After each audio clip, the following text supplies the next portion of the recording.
बहुत स्वागत है। सबसे पहले मैं आपके पास आऊंगी खेमचंद शर्मा जी, क्योंकि देखिए बीजेपी लगातार हमलावर है, जो बयान दिया गया है रेवंत रेड्डी की तरफ से, लेकिन आखिर क्यों इस तरीके से राजनीति का स्तर गिरता हुआ नजर आ रहा है कि धर्म के आधार पर अब लगातार बयानबाजी इस कदर हो रही है? यह सिर्फ रेवंत रेड्डी की बात नहीं है, हर एक पार्टी की तरफ से ऐसे बयान दिए जाते हैं। जय हिंद, जय श्री राम। देखिए, अनफॉर्चुनेटली जो विपक्ष की पार्टियां हैं, पर्टिकुलरली इंडी गठबंधन, यहाँ उन्होंने ये तय कर लिया है कि वो हिंदुओं के खिलाफ बोलेंगी, सनातन के खिलाफ बोलेंगी, हिंदुओं का अपमान करेंगे, सनातन का अपमान करेंगे, सनातन की परंपराओं का अपमान करेंगे।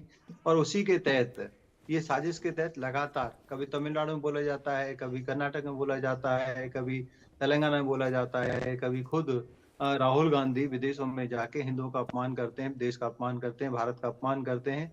ये सोची समझी साजिश के तहत है, क्योंकि इनको ऐसा लगता है कि अपीजमेंट की पॉलिटिक्स के तहत इनके लिए आज सिर्फ और सिर्फ कट्टरपंथी इनके वोटर हैं, बाकी लोग इनके वोटर्स नहीं है। हमेशा से ये हिंदुओं को दबाते आए हैं। हम सब जानते हैं कि जब आदरणीय मनमोहन सिंह जी प्रधानमंत्री थे, तो उन्होंने साफ साफ कहा था कि देश के रिसोर्सेज पे पहला अधिकार माइनॉरिटीज का, माइनॉरिटी में भी मुस्लिम्स का है। इंडियन माइनॉरिटीज का नहीं है, जैन्स का नहीं है, बौद्ध का नहीं है, सिखों का नहीं है, लेकिन किसका है? मुस्लिम तुष्टीकरण के तहत मुस्लिमों का है। तो ये इनकी मानसिकता है, और इसी मानसिकता की वजह से लगातार ये एक के बाद एक राज्यों में हार रहे हैं, और आने वाले समय में इनको और जोरदार जवाब मिलेगा।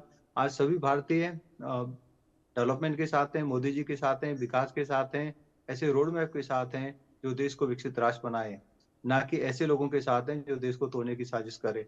इनमें से जो पार्टियां अधिकतर वो तुष्टीकरण की राजनीति के तहत संकुचित राजनीति करती हैं। कोई पर्टिकुलर जाति की राजनीति करता है, कोई किसी एरिया की राजनीति करता है, कोई किसी वर्ग की राजनीति करता है। कोई भी इनमें से भारतीय जनता पार्टी की तरह सबका साथ सबका विकास के आधार पे समग्र भारतीयों की या समग्र किसी पर्टिकुलर राज्य की बात नहीं करता।